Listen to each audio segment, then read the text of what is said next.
Sa mga nagdaang mga buwan ay nakaranas tayong lahat dito sa Pilipinas ng matinding init na panahon. At ang dahil dyan ay... Nagtaasan ng mga bill! Maraming tumatambay sa mall! Umitim ako! Ha? Oo nga no? Okay, I get it. Enough with tag-init kasi taglish par. Parang ngayon patingga! Sorry.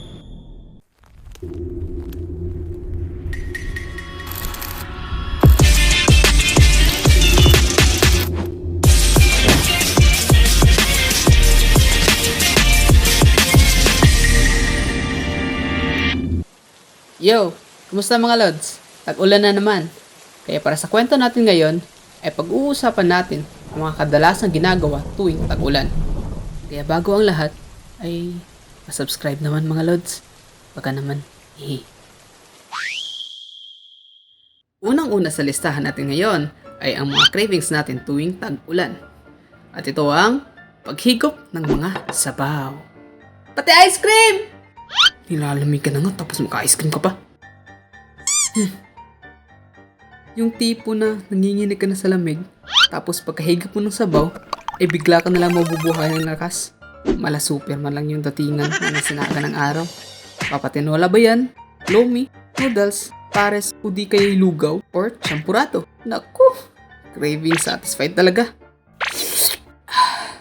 Oh, Alina, luto ng pagkain! Yay! Pwede na mag-ice cream pagkatapos.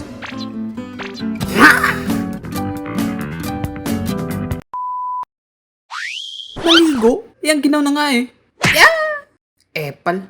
Tipang ako tapos. As a proper hygiene, need nating maligo araw-araw. Kahit na malimig panahon. Kaya ngayon. Kasi whether we like it or not, kailangan natin pumasok sa eskwela, gagala sa mall, or di kaya'y trabaho. At ang first requirement is maligo. Bakit? May tao ba dito sa Pilipinas na di naliligo paglabas ng bahay? Meron! Siya daw, di raw siya naliligo. Mukha lang di, pero naliligo yan. Baka ikaw, ang damay ka pa. Nay! Kaya para makaligo, lalo na ako, nagpapakulo muna ako ng mainit na tubig. Pagkatapos, lalagyan ko muna ang isang baso. Siyempre, pangkape. At yung mga natira ay ilalagay ko na sa balde para maligo.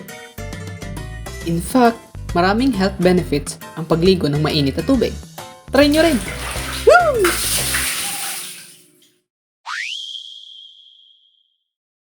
Isa sa mga common na ginagawa natin tuwing tag-ulan ay ang magmukmok sa bahay.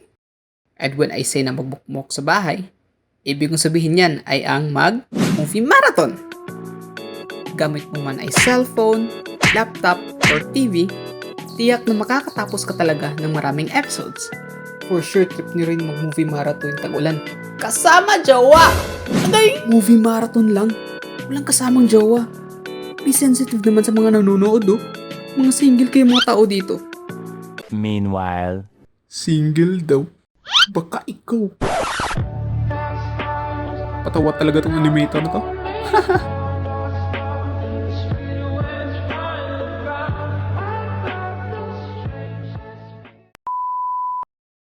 At ang panghuli sa lahat na di mawawala tuwing tag-ulan ay ang matulog.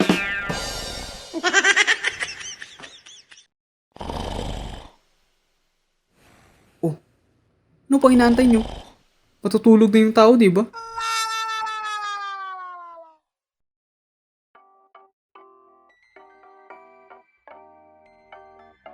So, yun lang mga lods. Kayo, anong trip nyo tuwing tag-ulan? Share nyo naman dyan sa comment section upang mabasa rin ang iba pa nating mga Lodi Cakes. So for now, lalo na sa panahon ngayon, mag-ingat lang tayo mga lods kasi alam nyo naman, may mga bagyo. So, hanggang sa susunod ulit mga lods. Diyan